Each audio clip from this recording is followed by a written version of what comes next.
María yacía en coma en la cama del hospital.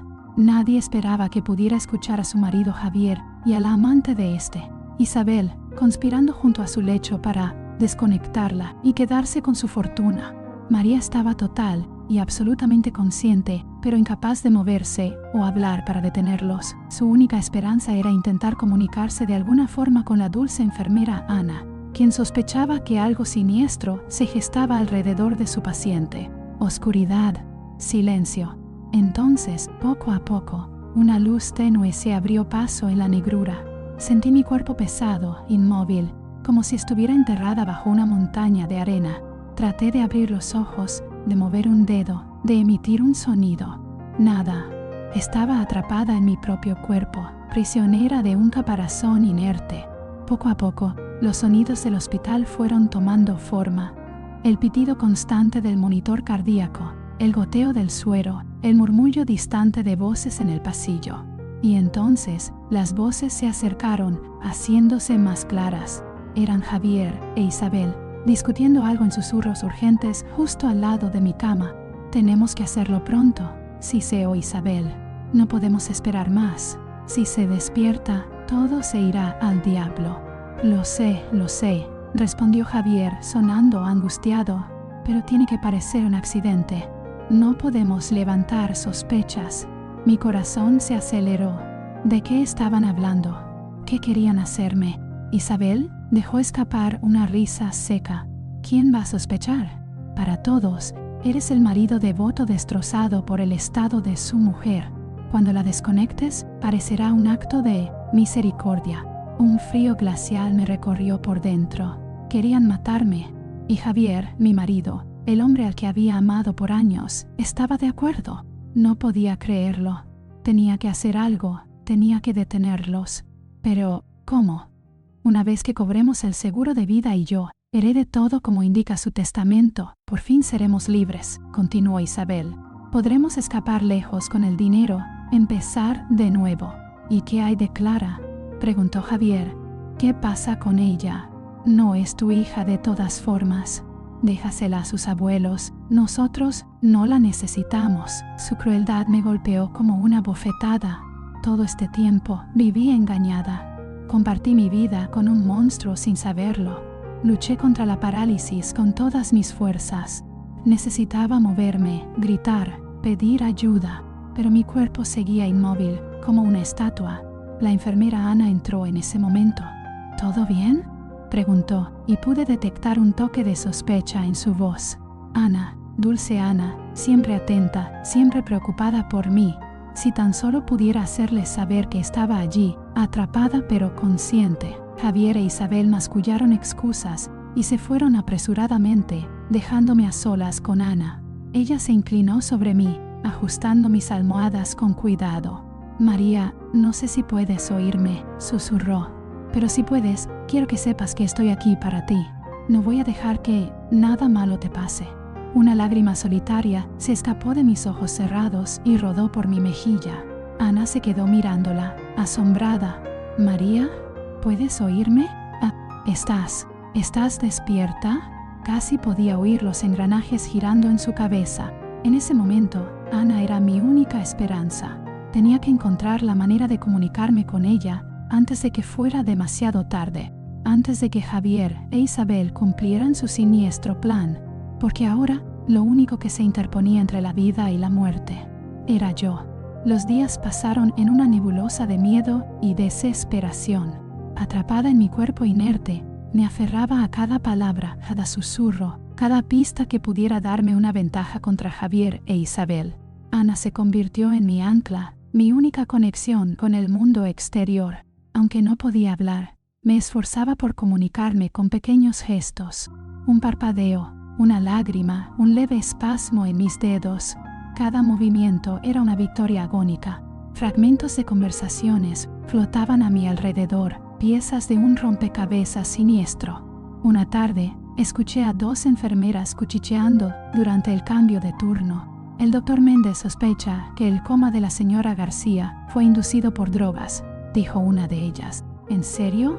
¿Crees que su marido tuvo algo que ver?, respondió la otra, la voz cargada de horror. No lo sé, pero algo no cuadra. He visto cómo la mira cuando cree que nadie lo ve. Hay algo oscuro en sus ojos. Un escalofrío me recorrió. ¿Javier me había drogado? ¿Era así como había terminado en este infierno?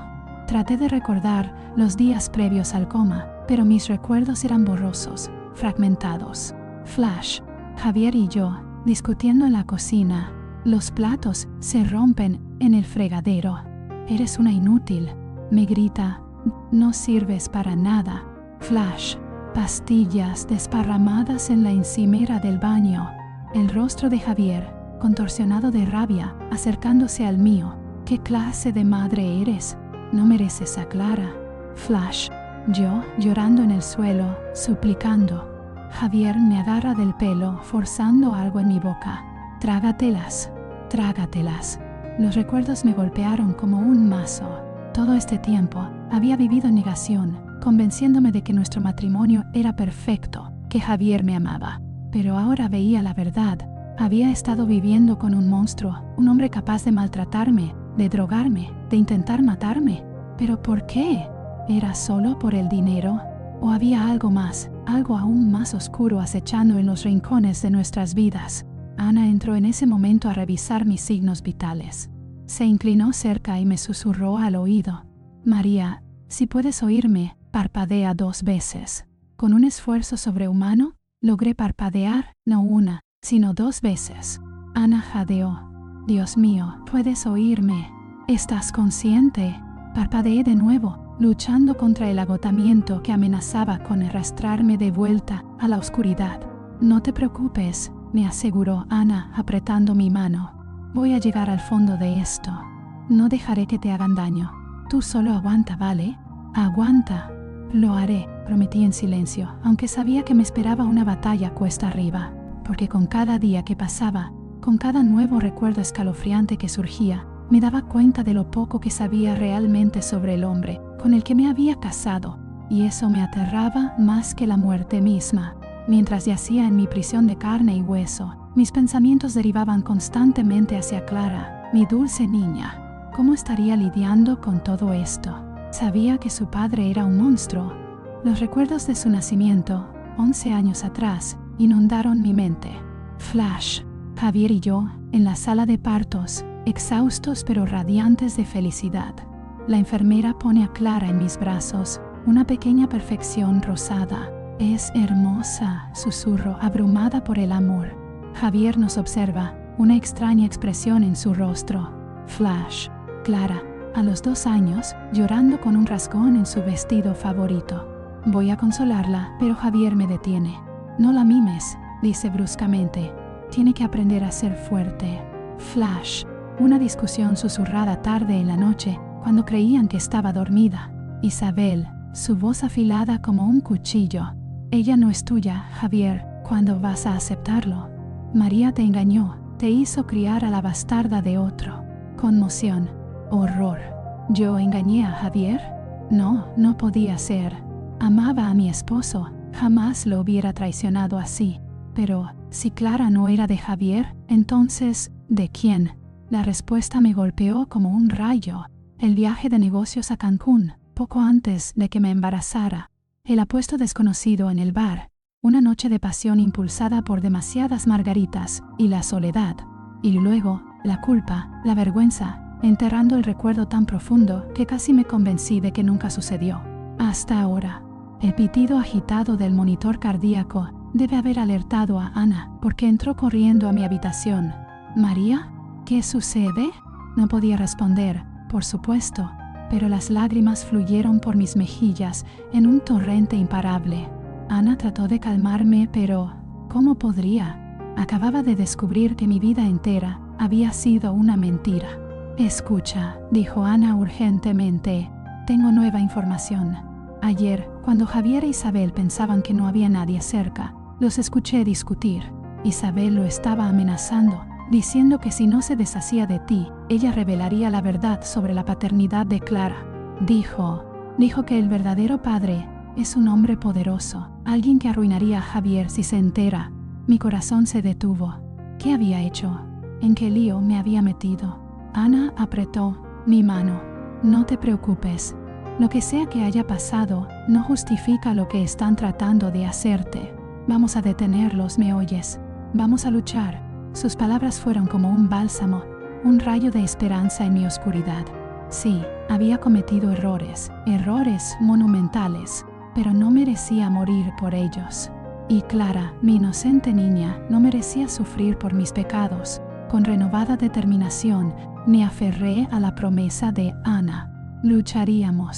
Lucharíamos con todo lo que teníamos, por mi vida, por la verdad y por el futuro de Clara.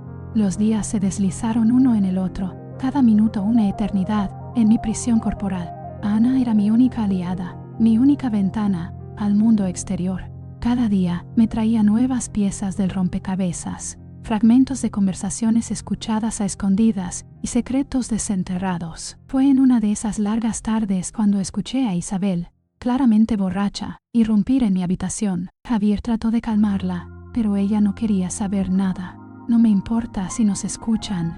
Arrastró las palabras. Estoy harta de ser tu pequeño y sucio secreto, Javier.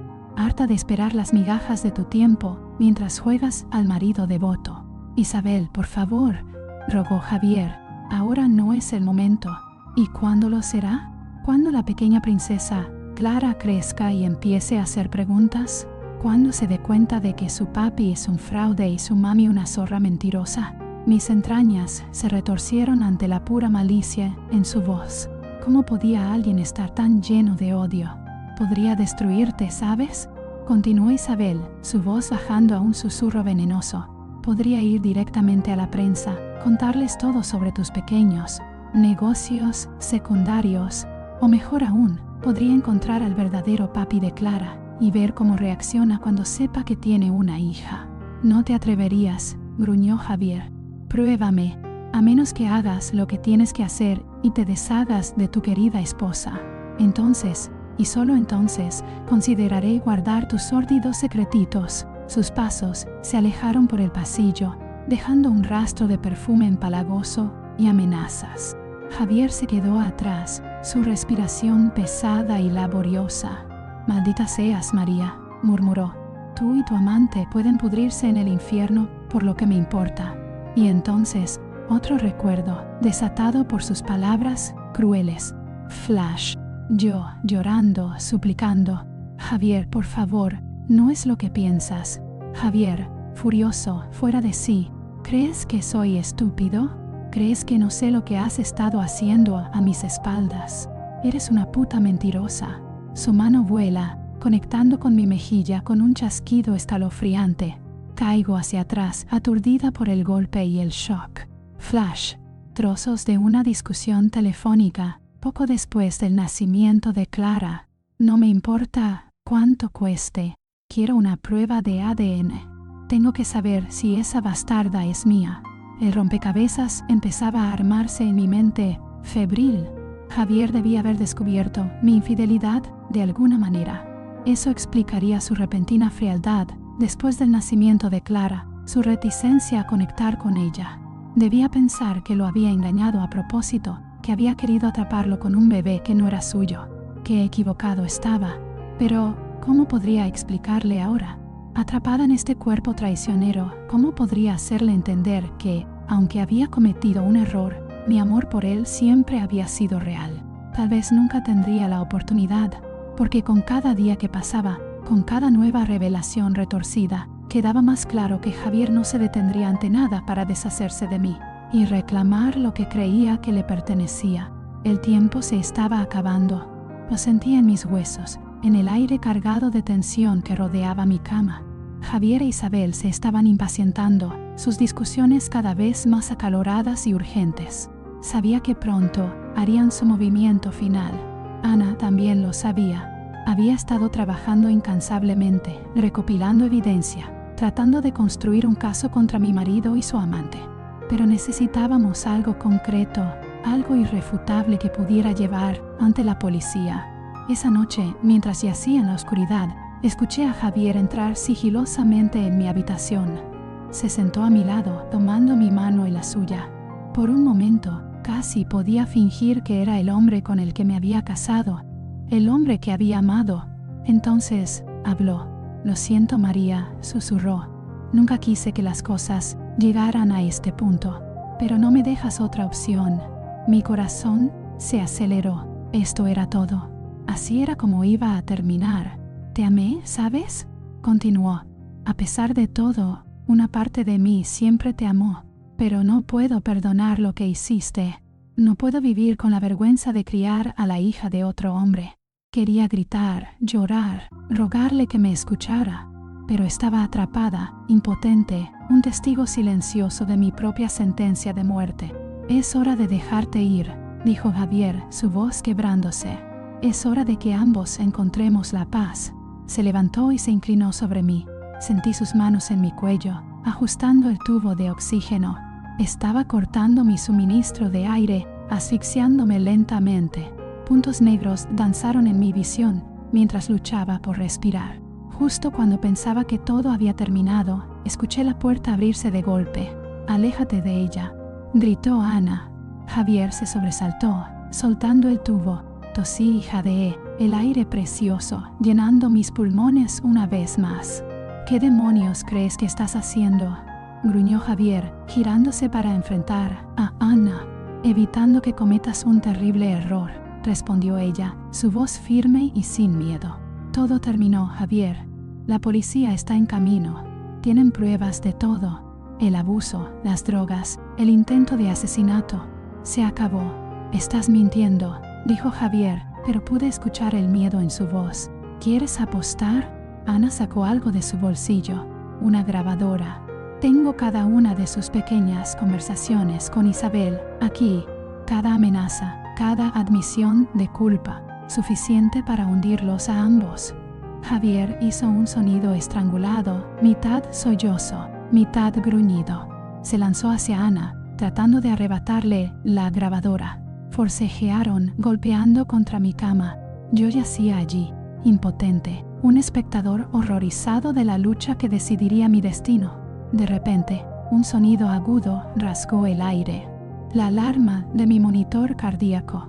En el fragor de la pelea, uno de ellos debe haber arrancado uno de mis cables. «María», gritó Ana, corriendo a mi lado, pero era demasiado tarde. Sentí que me deslizaba, la oscuridad alzándose para reclamarme. Lo último que vi fue el rostro de Javier, retorcido por la rabia y el miedo, mientras las sirenas de la policía aullaban a lo lejos. Y entonces, nada. Luz. Ese fue el primer sentido que regresó a mí. Una luz blanca y cegadora, filtrándose a través de mis párpados cerrados. Luego, sonido, el suave pitido de las máquinas, el murmullo de voces amortiguadas. Y finalmente, sensación, el roce áspero de las sábanas de hospital contra mi piel, el peso de mi propio cuerpo hundiéndose en el colchón. Lentamente, dolorosamente abrí los ojos. Estaba en una habitación de hospital, pero no la misma que antes. Esta era más brillante, más nueva. A mi lado, sosteniendo mi mano, estaba Ana. Se veía exhausta, demacrada, pero cuando me vio abrir los ojos, su rostro se iluminó con una sonrisa. «María», susurró, «bienvenida de nuevo». Traté de hablar, pero mi garganta estaba demasiado seca. Ana me ayudó a tomar unos sorbos de agua, explicando todo mientras lo hacía. Habían pasado 6 meses desde esa fatídica noche. 6 meses en los que había estado en coma, esta vez de verdad. Pero a diferencia del coma inducido por las drogas, este había sido curativo, permitiendo que mi cuerpo y mente se recuperaran del trauma que había sufrido.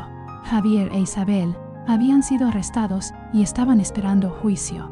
Las grabaciones de Ana, junto con el testimonio del doctor Méndez y otras pruebas, habían sido más que suficientes para condenarlos. Enfrentaban cargos de intento de asesinato, conspiración, abuso conyugal y una letanía de otros crímenes. Era poco probable que cualquiera de ellos viera la luz del día en mucho, mucho tiempo. Mientras Ana hablaba, sentí que un peso se levantaba de mi pecho. Era libre. Después de años de vivir en miedo, de ser prisionera en mi propio matrimonio y luego en mi propio cuerpo, finalmente era libre. Pero había una cosa más que necesitaba saber.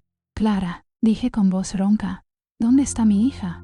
Ana sonrió y se hizo a un lado.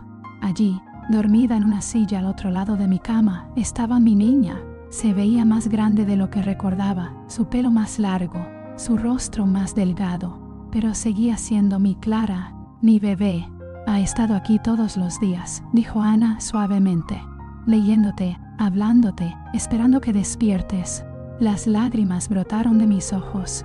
Todo este tiempo había estado luchando por sobrevivir, por exponer la verdad, pero ahora me daba cuenta de que había algo por lo que luchar mucho más importante. Mi hija, mi familia, mi futuro. Sabía que no sería fácil. Me esperaba un largo camino de rehabilitación física y emocional. Y luego estaba la cuestión del padre biológico de Clara. Tendría que enfrentar esa verdad eventualmente, tendría que lidiar con las consecuencias de mis acciones pasadas. Pero por ahora, en este momento, nada de eso importaba, porque estaba viva, estaba despierta, y tenía toda una vida por delante para vivirla. Con un suspiro tembloroso, cerré los ojos nuevamente, pero esta vez no era la oscuridad lo que me recibía, era la luz, la promesa de un nuevo amanecer. Y con esa promesa, supe que sin importar lo que el futuro trajera, estaría lista para enfrentarlo, un día a la vez, un respiro a la vez, como la mujer renacida que era. Fin.